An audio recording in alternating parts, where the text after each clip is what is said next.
Good morning, juniors. I'm sure you guys are all excited about being seniors next year. And this PowerPoint that we put together in guidance is to help you to plan your senior year and some ideas of what you should be doing regardless of whether you're going to college, going into the work field, or looking at a training or an internship, a trade. So this is to help you to be better prepared for your senior year. So I will take questions at the end, and if you are wondering about something that you need to talk more in detail about, please see your counselor and we can help you with that as well. Okay, so we're going to get started and we'll take questions at the end. The number you want to call in to is 81101, and we'll have that at the end of the presentation.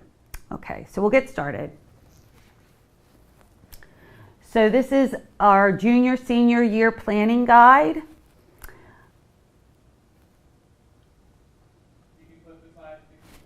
Oh,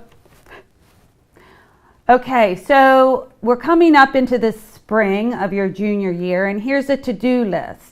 Okay, if you're looking at colleges, you want to plan to take the college entrance exam this spring. We're actually having the SAT here at Northeastern on March 10th. That's coming up very soon. I believe that it is a little late to register for that exam, but there are other exams in May and June, I believe. So you can certainly sign up for the college entrance exam, the SAT or the ACT for this spring. Okay. There are other tests also that you might need to have scores from, like the subject tests. SAT subject tests are specific to a certain area, like English or social studies, and most schools do not require that, but you may need to take that before you enter college. AP exams are always the first 2 weeks in May, so if you are in an AP class, you will be taking the AP exams, and we did have a meeting about that.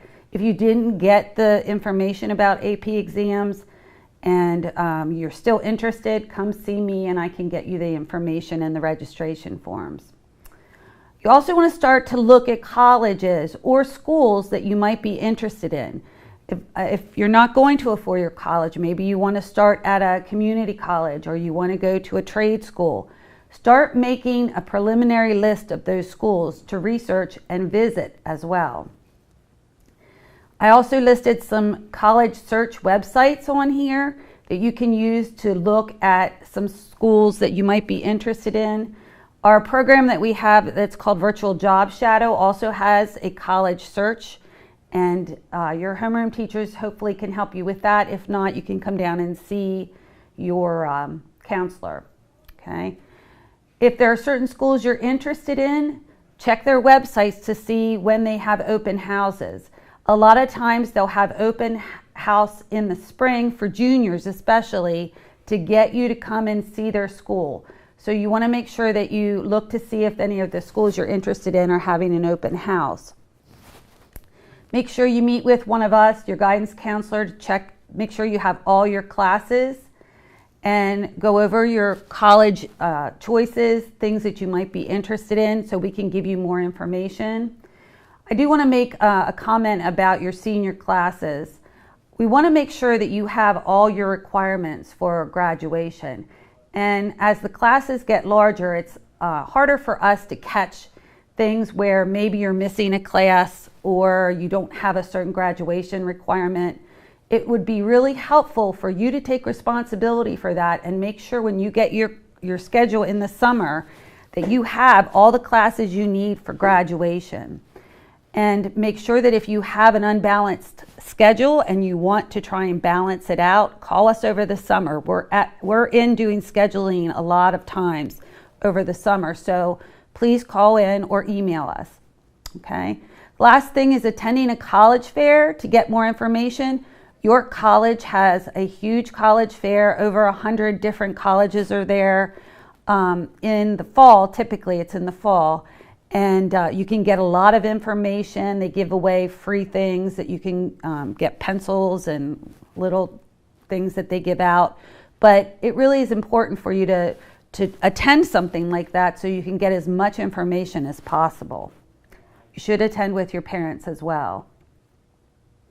All right, so how do you choose a college or a school? Wherever it has college, I want you to think of it in terms of post-secondary education. So the first thing is, where do you want to study? Do you want to go far away? Do you want to stay nearby? How far away do you want to go? You have to remember that if you're going to college, let's say in Florida or California, you're not going to be able to come home as often. So think about that. If you are someone who wants to stay nearby and not have to pay for room and board, you can look at schools like York College, Penn State York, and you could stay at home and save some money that way. So that's the first thing you want to think about is where do you want to go? What area do you want to have your college be in? What kind of setting? Do you want it to be a city setting, more of a suburban setting like our school is, or out in the boonies? There are schools that are kind of out away from the city and they have a lot of things going on campus. So it just depends on what you're looking for. Number 3 is, what do you want to major in, and does the college you like have the major? You want to make sure that whatever school you're looking at has the major you're interested in. And it may be that it's called something different in the schools you're interested in. So let's say at your college, it might be called biochemistry. At Penn State York, it might be called something different. So you want to make sure that it has the major that you're looking for. Number 4, what kind of school do you want to go to? A 4-year school, a 2-year school, a technical school. If you're going into a trade, a lot of times if you do an apprenticeship, they will pay for your schooling. So that is something that you might want to look into as well if you're not wanting to go to a college or technical school. Number 5, what size of college do you want? A very small school. There are schools that are like the size of our high school. Then there's mid-sized schools, and then large and very large. Penn State, Maine is considered a very large college. It is huge, and if you go and visit, you'll notice that the town is built around the college. So that's considered a very large school. So when you're doing your research, you want to check to see what is the population, how many students do they have. Number 6 is cost. And a lot of times students don't apply to colleges because they think it's too expensive. Don't do that. If you are interested in a school, definitely apply and apply for your financial aid. We'll talk about that a little later. But you might find that the college is affordable after you apply for financial aid and you can get some other aid. Number 7, how competitive is the college? Is it minimally difficult, non-competitive, moderately difficult, or most selective? And lots of times this is based on your grades, your SAT scores, your rank, and your GPA. I would say most of the state schools like Westchester, Shippensburg, Millersville, they're minimally to moderately difficult to get into. And it also depends on your major. Some of the majors that are more selective are definitely nursing, engineering. You have to have certain courses in high school to apply to those colleges, so you want to make sure that you're taking those courses next year. And you can see on their website how many students they accept versus how many students apply. So that is something that you definitely want to take into consideration when you're taking your SATs. How competitive is the school that you're interested in? Number 8, does the college have your activities? If you're playing sports and you want to play sports in college, you want to make sure that they have the sport that you're interested in. There's always lots of activities going on campus, and you can find those on the websites of the school. So you just want to make sure that whatever you're interested in, that they offer. Okay, college visitations. You can call the college admissions office to schedule an interview and a tour during your visit if you choose to do that. The open houses are for the general public. So if you decide to go and you go to an open house and you decide, oh, I really like this school, I want to come back for an individual visit, you can call the admissions office to schedule that. Okay. Another thing you can do when you're on a college visit is plan to visit a classroom in the area that you're interested in. A lot of times they'll let you sit in on classes that are being held for that semester. So if you go during the spring semester rather than the summer, you'll have more of a chance to sit in on a classroom of an area you're interested in. Make sure if you have to do a college interview that you practice with someone. Practice with your counselor, with your teacher, or an employer. Part of our graduation project now is an exit interview. So you will have at least one chance to do an interview, a professional interview. But if you have to have that before you graduate or before you have your graduation project interview, you want to make sure that you're doing some practice questions and interviews.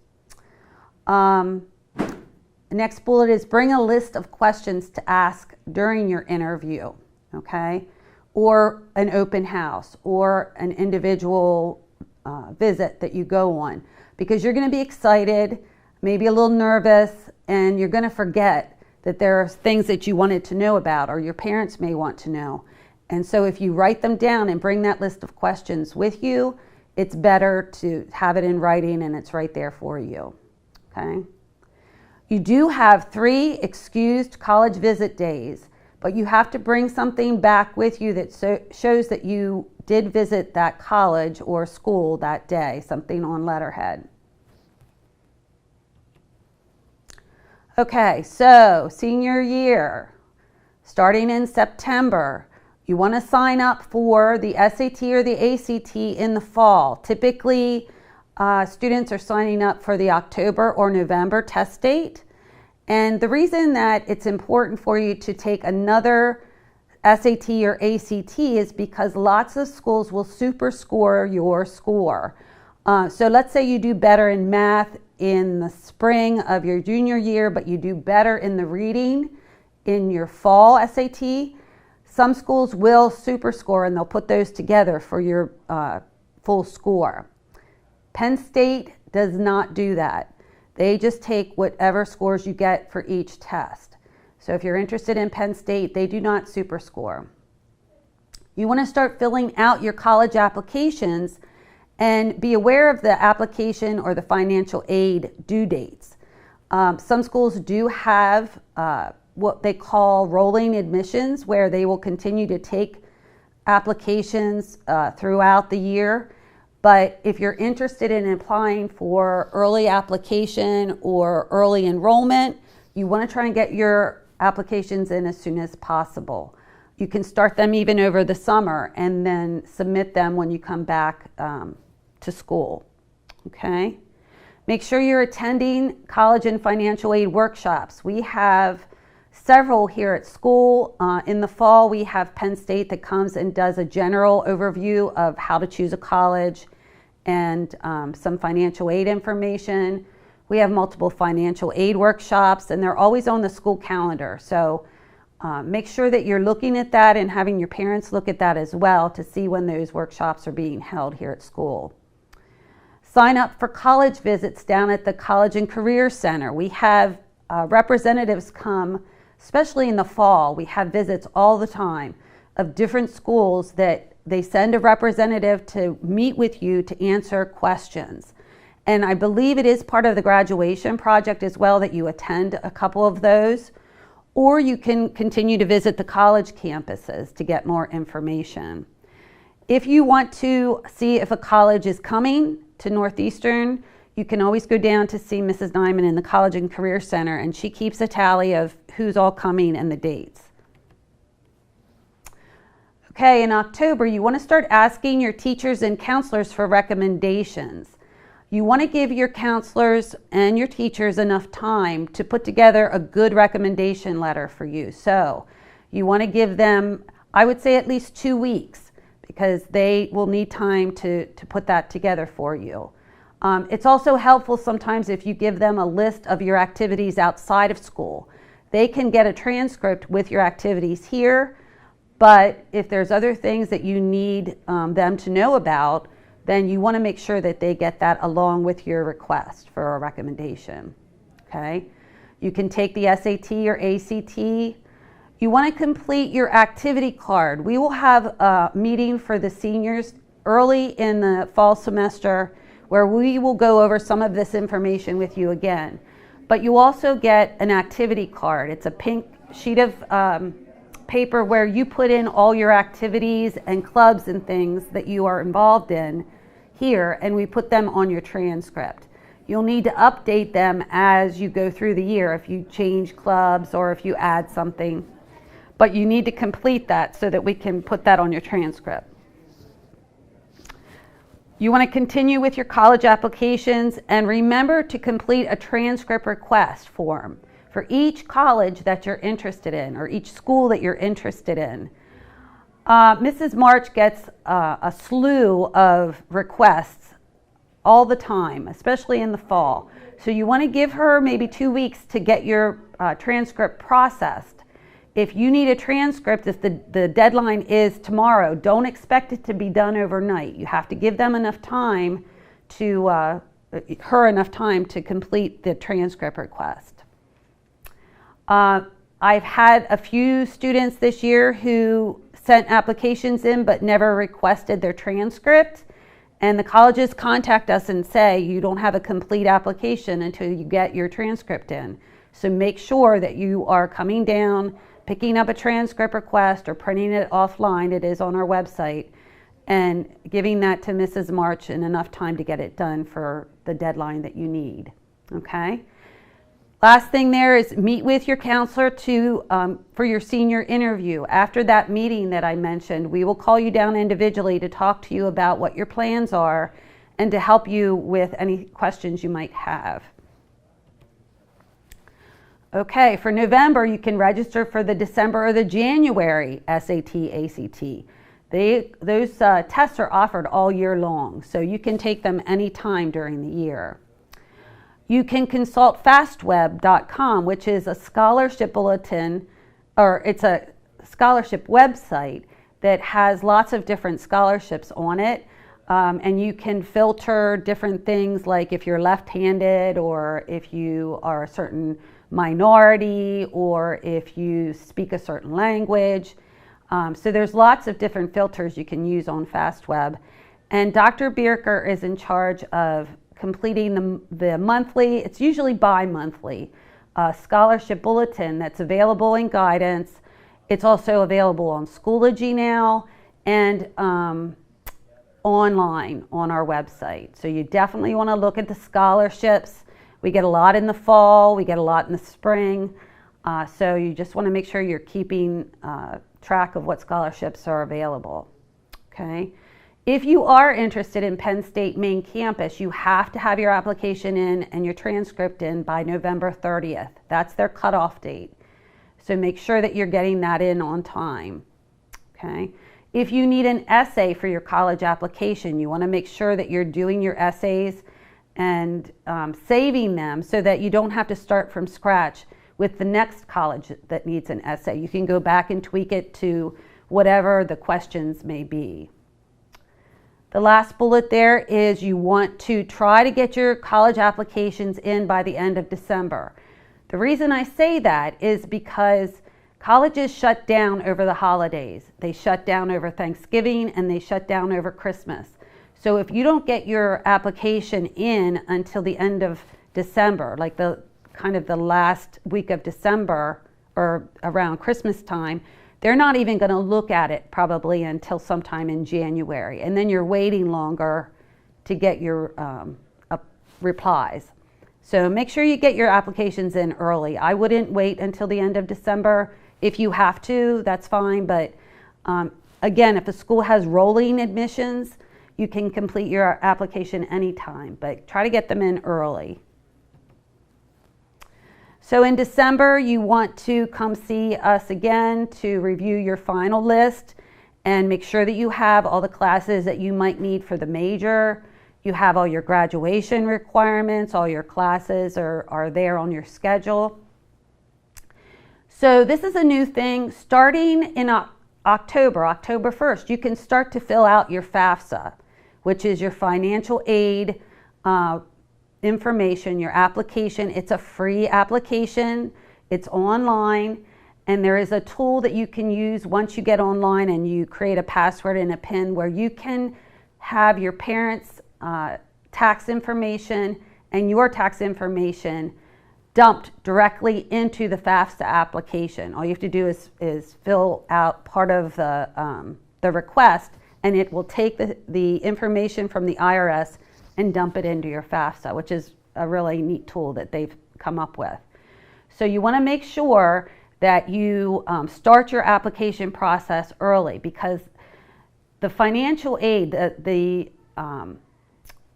financial aid is a pocket of money that starts to dwindle as people apply. So you want to make sure that you're applying early so you have the best opportunity to get the grants and the scholarships and things that you're eligible for.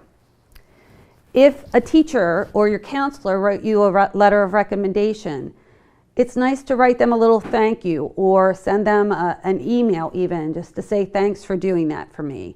That means a lot. And if you are doing sports in school, in college, you want to make sure that we are sending your transcripts to the NCAA clearinghouse, and you would need to do a transcript request for that as well.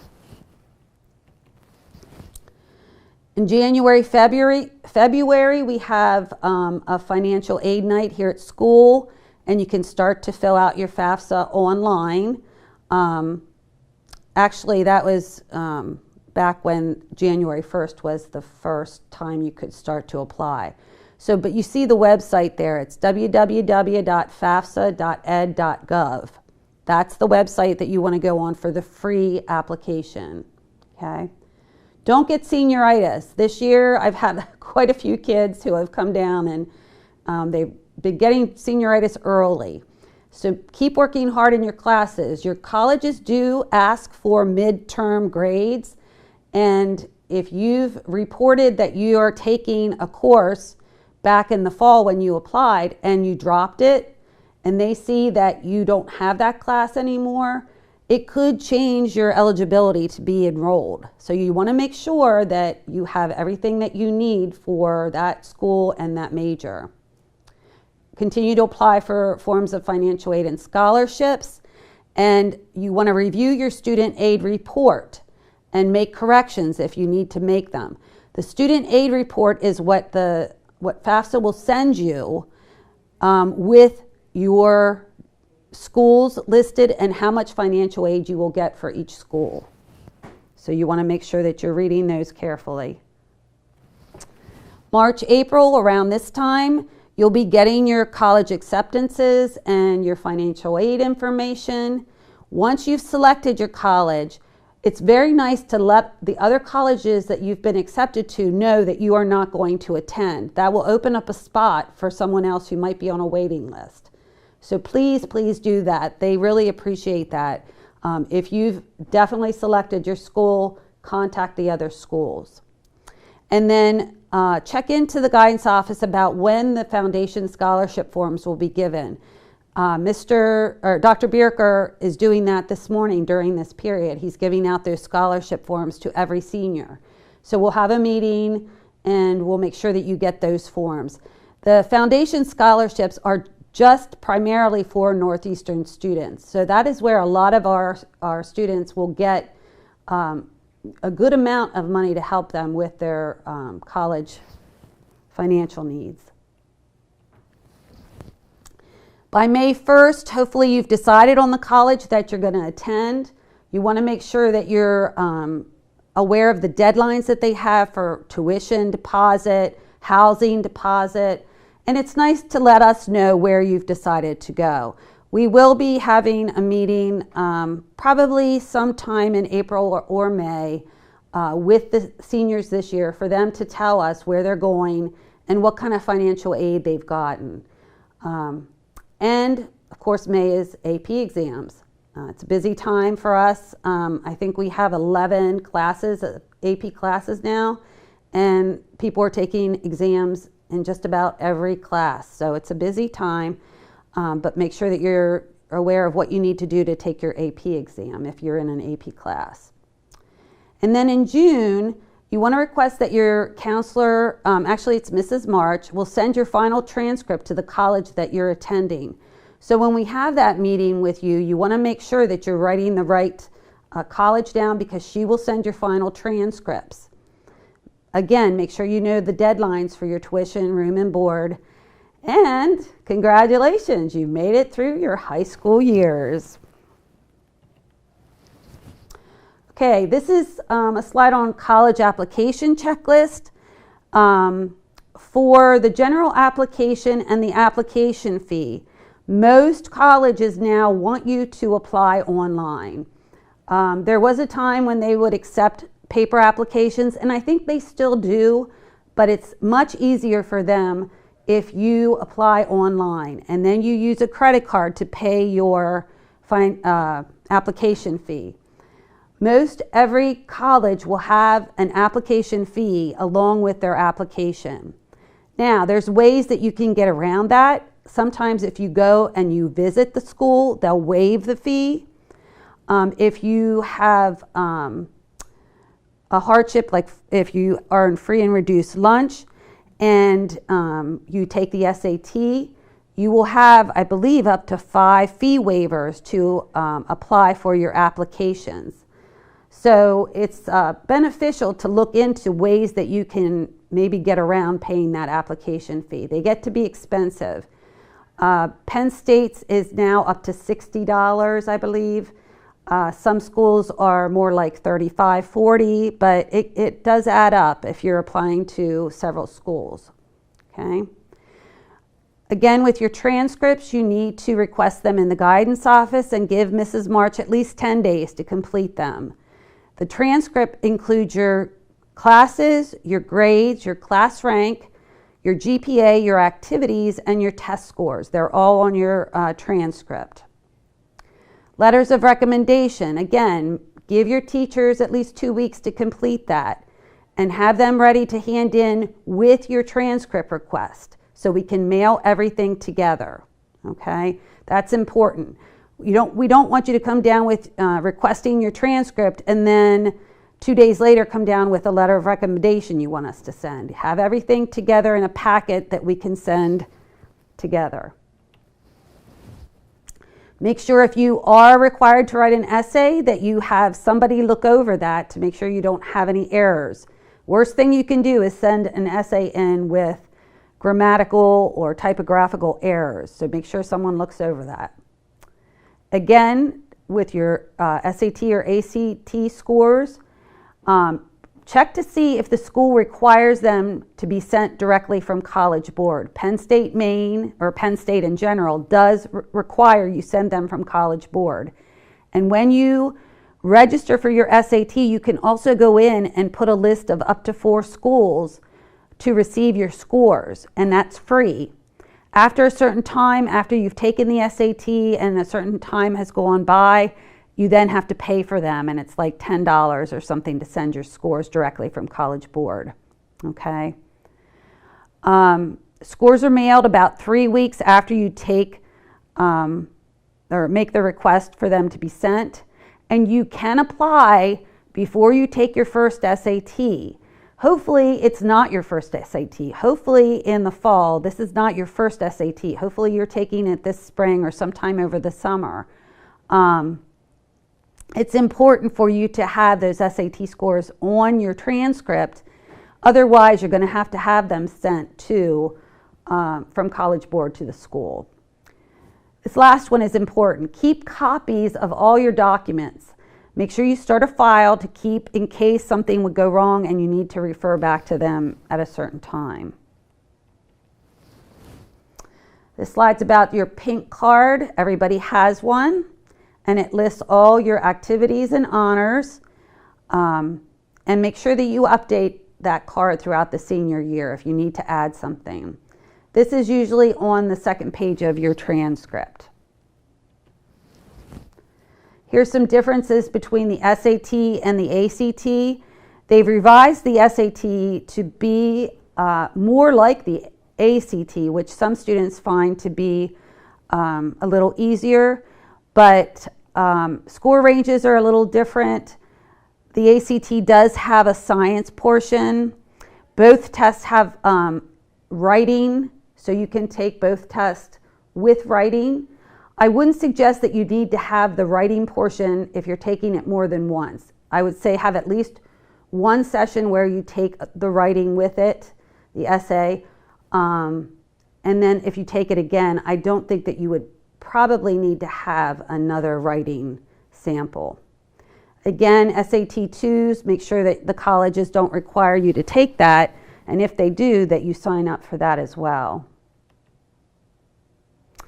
Okay, so here's how you process your transcript. You want to get a transcript request from Guidance or online, and you need a parent signature unless you are 18 years old. If you are 18, you can sign your transcript request. Otherwise, you need a parent signature. Make sure that you have a request form for each application that you're sending. You will need the name and mailing address of the college where we need to send it as well. Make sure your pink card is updated and any scores from recent testing are included on your transcript. Any teacher recommendations should be collected and submitted with your request form. And to be official, the transcript has to be sent directly from Northeastern and placed in a sealed envelope, because they won't accept it as official if you just take a copy and hand it to them. It has to be in a sealed envelope or sent from the school. Okay? Again, 10 days to get this completed. Here's some financial aid tips and some things to consider when you're choosing colleges. Don't choose a college based on the cost. Like I said, when you get financial aid, it may bring the cost down and it might be something affordable for you. Colleges base your financial aid on your family's need. So part of the equation for figuring out financial aid is based on what they think your parents should be giving you towards your college application. It's not what they are giving you or what they plan to give you, it's what they think they should be contributing to your college fees, your college cost. And make sure that you're applying for financial aid on time. Ignore that apply after January 1st. I forgot to make that change. It's October 1st. Make sure you note that. October 1st is when you can start filling in the FAFSA. So here's how they determine your cost of college. It's tuition, room and board, any fees, any computer fees. They can include travel expenses, books, that kind of thing. And they minus the expected family contribution, which is what I just explained, is what they feel your family should contribute towards your education. That equals your final student financial need for each school. So here's an example. Let's say the cost of college is $15,000 and your estimated family contribution is $15,000. You will get no financial aid. That typically does not happen. It's more likely the second example where school may cost $40,000. Your estimated family contribution is $15,000. So your financial need is $25,000, and that's what, when you fill in your FAFSA, will be considered your need for college or school. Okay, here's some terms you might see. FAFSA is the free application for federal student aid, and federal aid comes from the federal government. There's different kinds of aid. There's federal aid, there's state aid from Pennsylvania, and then there's aid that the colleges themselves may offer you in forms of scholarships. Okay? Financial aid that comes from sources that are non-government is called private aid. The award letter is a list of all the schools that you're interested in that you've applied to and what that college is going to offer you. Okay? And that is listed on the SAR, which is your student aid report, which is what you'll get back with all your financial aid information. Okay? Gift aid are things like scholarships and grants. That's aid that you don't have to pay back. Unlike loans, which is money that you have to pay back to a lender. So typically that's through a credit union or a bank. And work study is another form of aid that you can get paid for a job that you do on campus, and that goes towards your financial aid. Here's some don'ts. Don't pay to have your FAFSA done, okay, or a scholarship search. There are companies out there that will offer to do that for you for a fee, but you can do it for free on your own. You and your parents can do that, and we can help you with resources to do the scholarship and the FAFSA for free, okay? Don't have your parents spend their life savings or retirement money for your college.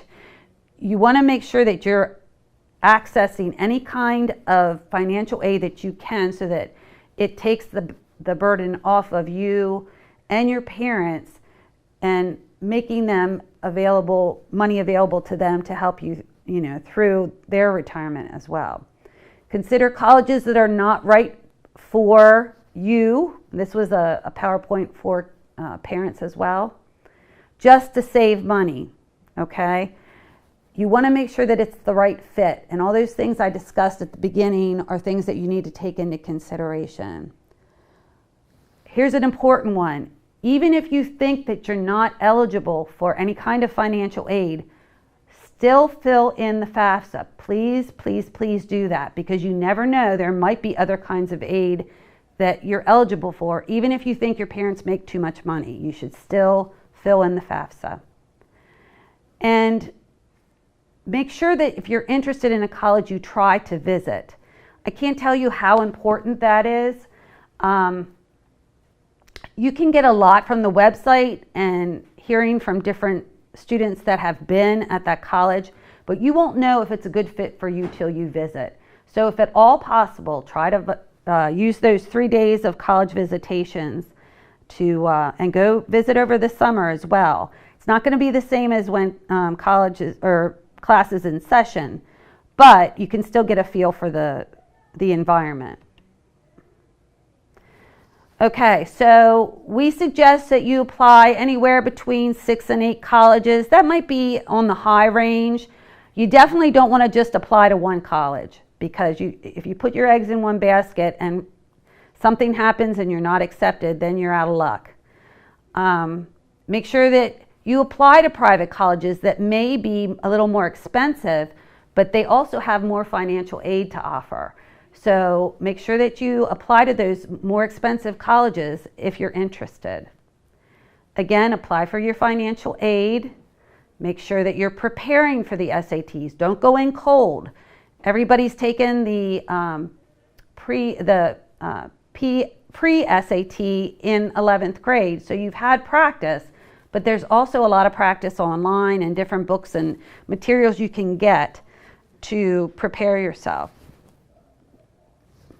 Investigate a career path. Hopefully you've had an idea of what kind of career you're interested in, and that matches up with the college and the major that you're going for. Visit and research your colleges and apply early. Okay, so that's it for my presentation. I can take some phone calls at 81101 if you have any questions.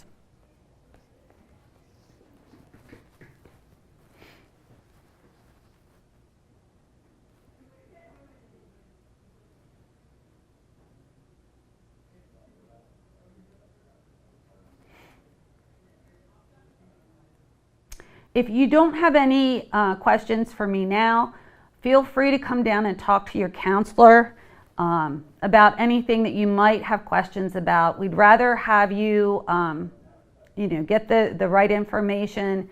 And typically over the summer, it's a busy time and you're involved in a lot of things, but try to squeeze in some visits to the schools that you're interested in. It's really important that you attend those open houses and visit the college. While we still have some time, I'll share with you an example of why it's important. My nephew, who's now married and has a child of his own, I went with him and my sister to his college visits, and he had read a lot of information online on the website about these schools, but some of the things that he didn't read about that we found out when we visited were, for example, he was looking at a pretty conservative Christian college. One of the things they didn't tell him was that he had to attend church every day. Girls were not allowed in the dorm, and they had no cable TV. So those are things that he wouldn't have known had he not visited. So it's good practice to go and try to get as much information as you can, either over the summer or using your 3 days to go during the school year.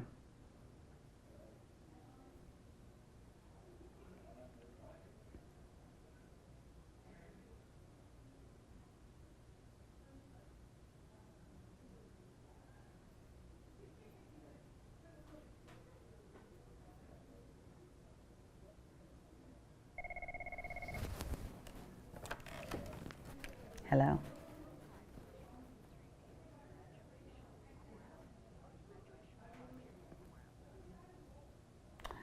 I don't have the paper here with me, but whoever is, are they all interested in hearing about the graduation requirements? Okay.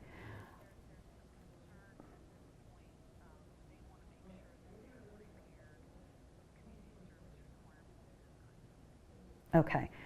All right, I'll address that. Okay, thanks. Okay, that was Mrs. Stager's homeroom, and they are interested in graduation requirements and making sure that they have everything that they need for the graduation project. There are community service hours that are required. You have 10 community service hours for sophomore, junior, and senior year. And in freshman year, you should have done 5. So those are the community service hours that are required. If you want detailed information about the graduation project, stop down to guidance and pick up one of the checklists that we have, and we can go over that with you. It's probably better that we do that as an individual, on an individual basis, so that we make sure that you have what you need. But we do have that information available. Okay. Mr. Gay has just come into the studio, and he's going to join me here to help answer questions. And welcome, Mr. Gay. Hey, let me put on a mic. Looks like that's on. So I was going to ask you a question. I just had this question today by a sophomore parent, of a sophomore. And the question was, what's the earliest a student can or should take the SAT? The answer to that is that the SAT is based on the math and reading English courses that you've had. Got it. So if you are accelerated in math and English, you could take the SAT anytime. You could take it in 9th grade, you could take it in 10th grade. But typically you want to make sure that you've had the classes that address the questions that are going to be on the test. So geometry, definitely algebra, some pre-calc possibly, right. Probability questions. And again, the vocabulary and the reading, you want to make sure that you have a good grasp of those types of things before you take the SAT. Got it, okay. I told the parent, well, you can take it anytime. You can take it in 5th grade or 6th grade if you want. You could, but you probably won't do well. No, it doesn't help you. You probably wouldn't do well on it, right. And I said, but our standard is spring of junior year, fall of senior right, year, and right. then we give the PSAT right now for, right, for all the juniors. For all juniors. Right. So they get a kind of a free practice there. Right. Too. So right. good. Right. Hey, I didn't catch everything, but for those kids who are interested in military options, I've been talking to a couple people and they've had some questions, and so we've laid out a few paths. I want to kind of run through those with you. We have some students who want to go into the military after high school, kind of directly in, right. whether active duty or reserve. So that's one path, and to go to that path, you probably engage with the recruiter for the branch that you're interested in. Yes. Is there an assessment kids should have taken at some point to get them ready for that? Well, we offer the ASVAB twice a year. The spring ASVAB is coming up. Got it. Well, I think we have a date for it. I'm not sure what that is, but we will definitely put that out on Schoology. But you probably should take the ASVAB. Okay. And see then, what it's like, right, experience it, or maybe right. have a baseline score so you know what branches you're eligible for and what jobs you're eligible for. Right, because depending on the branch and depending on what career you might be interested in, you're going to have to score a certain score on the ASVAB. Yeah. So you want to prepare for that as well. I've always told kids, listen, the Air Force or Coast Guard require the highest ASVAB scores. Right. The Army's the lowest, so you can kind of gauge, and then different careers within the military. Right. Intelligence may take a high ASVAB score. Right. So you have to be aware of that. Okay, so another path that I've been talking about some kids with is those students who are interested in doing military and blending that with college. And so we talked about ROTC. Right. What can you tell us about that? I am not an expert on ROTC. Sure. I know that there is scholarship money available. Typically, I think a kid gets a scholarship to school and they commit to some amount of service after getting their bachelor's degree. The military will pay for your college cost, but then you have to serve in the military branch for a certain number of years. So that's one path. And I was talking to Ms. Nagorny, whose daughter, I think she had a daughter, went to Duke with ROTC, chose that path as a means to connect to both the military and post-secondary world. Then there's a third path, and this is super selective, and that's those kids who go to the academies, right? Yeah. Have you talked about those at all? I know it's a very small audience. But no, but there are academies in every branch, pretty much. In fact, one of our seniors is going to the Naval. Maddie Warner, shout out to Maddie, heading to the U.S. Naval Academy in the fall. Yeah. And she's going to run cross country and track while she's there. So yes, it's a very long, complicated process to apply. You have to be pretty much at the top of your class. Yeah. It's very selective. For elite students. Yes, it's very selective. And you have to start as early as, I would say, 10th, 11th grade. If you want to apply, we have to meet with you and go through that process. Okay. And there are informational meetings at different schools, usually in the spring. Representative Perry just sent out his. Yes. He just sent out his 2 upcoming meetings. One's at Red Lion, one somewhere else, and we'll get those put out. We push those out for those students who are interested. Right. So really, those are kind of the 3 paths. If you want to go directly into the military, you can talk to a recruiter about going active duty. That means you're going into the military after high school, or into a reserve program or National Guard. And reserve program is 1 weekend a month, 2 weeks a year. Right. National Guard, kind of a similar model. Then there's another path, and that path is to go to college and go look at ROTC, where the military pays for your degree, and you kind of delay going in the military, but you're committed to some amount of service after that. And the third model is to go to the military, the United States military colleges. And some of you know those, the U.S. Naval Academy, West Point is the Army's. The Air Force Academy is out in Colorado Springs, and there's the United States Coast Guard Academy. There's also, I think, a Merchant Marine Academy, too. So that one we don't hear as much about. Right. So there's those paths, super selective schools. I mean, selective like the level of Ivy League schools. And kind of a long process. Typically requires a congressional appointment, but that shouldn't scare people off who are interested in, usually for kids who are at the top of their class or have unique talent, maybe an athletic talent or something like that. Right. Great. Well, thank you for that. There was some I've been getting some questions about that, and kids really not knowing the different paths related to that. I think if you are interested in any of those things that we've talked about, it would be best to let us know so we can get you in touch with the specialist, which is the recruiters, or there is, we have the name of a person who's in charge of the ROTC program for the county. Okay. So we could definitely get you in touch. It sounds like with the them. sooner the better. Right, early on if you know. The other thing that I didn't address as much with the PowerPoint is if you're interested in a trade school or an apprenticeship or an internship, a paid internship, there are lots of opportunities, and we're getting more and more each year in guidance, and our goal is to try to offer apprenticeships, internships to students in their senior year, so that they are taking their required courses, but they're also getting out into the workforce and maybe experiencing some things. Part of that career readiness piece that's so important for us. Right. Good. So we have agreements with Kinsley. We have agreements with Kraft. They will take. The builders up over there in York Haven. Yeah. They've taken people for apprenticeships. Any of the plumbers union, construction union. Yeah. We've seen a lot of apprenticeships with those trades organizations. And an apprenticeship is an opportunity to, after high school, you begin working as an apprentice. So you're working with experienced journeyman or master craftsman, whether that's a plumber, HVAC, whatever.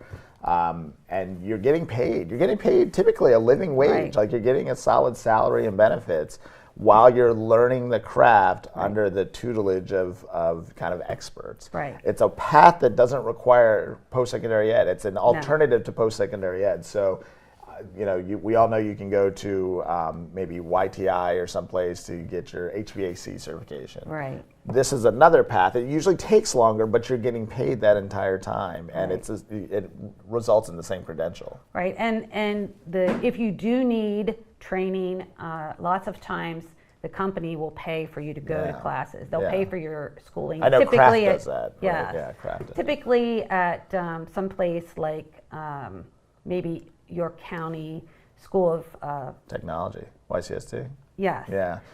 They have adult ed classes that you can take, and lots of times if you're doing an apprenticeship, they will pay for that. That's something worth mentioning. Mm-hmm. So we think of tech as an opportunity for kids that they sign up in 8th grade and to go in 9th grade. A few 9th graders go in 10th grade.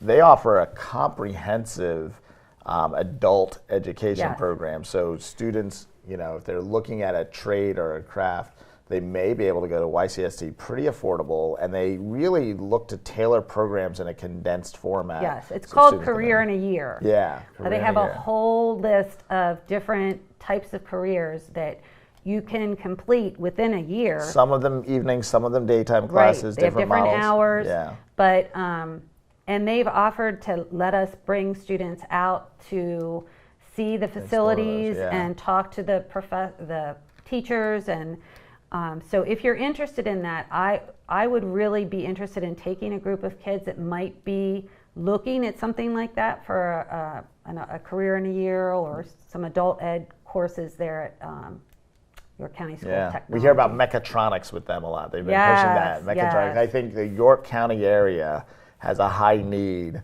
for people who have some element of technology and computer skills and some kind of hands-on skill. It's kind of a combination there. I know ES3, I've toured their facility up there by Srinestown, and they have a need for that, as well as robotics. The number of robotics in that facility Anything in manufacturing is, and a lot of the manufacturing jobs now will require good computer skills. So just because you're not interested in a career maybe in IT, it still would be beneficial to have some good background in that field, because manufacturing is a huge career area in this area. If you want to stay here and you don't want to... There seem to be efforts at the federal level to kind of rejuvenate the manufacturing sector. So I think there's some they're money. aging out. Yeah. The guys are aging out and they need... There's some money for training and for opportunities at the federal level that are helping to support that.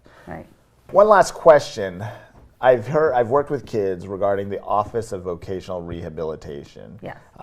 In connecting to their post-secondary plans. I didn't hear if you mentioned that. Maybe that's something worth mentioning. There's an audience of students who certainly are eligible for benefits from an office, a state and federal office called the Office for Vocational Rehabilitation, which really exists, as I understand it, to help ensure people are career ready and are employable after they graduate high school.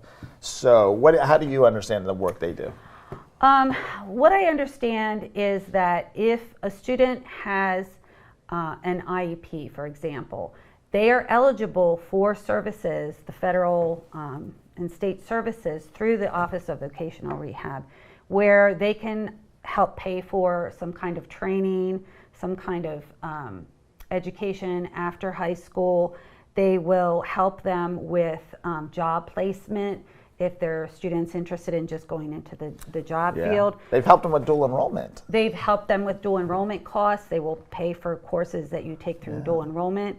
One of the programs they have is with Starbucks. Yeah, and that's exciting. If they get their foot in the door with Starbucks, they might be offered a full-time job there. And one of our students that graduated last year now has a full-time job at Starbucks and is making good money, and he loves it. Yeah, he loves our it, Project Pass, that's the one with the, I think with the hospital program where kids can work there. So there's a lot of opportunities through OVR, the Office of Vocational Rehabilitation.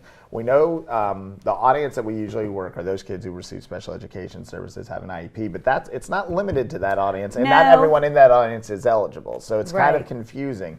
But students who have a medical diagnosis, we've had students with a serious medical condition, maybe not having special ed services, but something that could affect their ability to maybe have a career afterward. And we've seen some of those students be eligible for OVR services and help defray the cost of tuition or provide assistive technology like a laptop or a LiveScribe pen. So we've had some pretty cool opportunities, and we want to get the word out to families about that. We have a fantastic relationship with OVR, and it seems to be growing. Yes. Well, I think that's all I have. It looks like we're starting to wrap up and run out of time. I'm going to head down to the auditorium and make sure the freshmen and sophomores are good. Thank you so much, Ms. Hack. It was nice talking to you. You're welcome. You're welcome. Take care, Northeastern. Does anybody else have any questions? If not, I think I'm going to sign off. And like I said, if you have things that you want to discuss, feel free to come down. We'll make an appointment with you. See your guidance counselor. As a reminder, again, I have the end of the alphabet students with the last name P through Z. Mrs. Gamber has students with the last name H through O. And Dr. Birker has the students A through G. So when you come in, just ask to speak with your counselor, and we will try to help you get any information you might need. All right, thank you. Have a good day.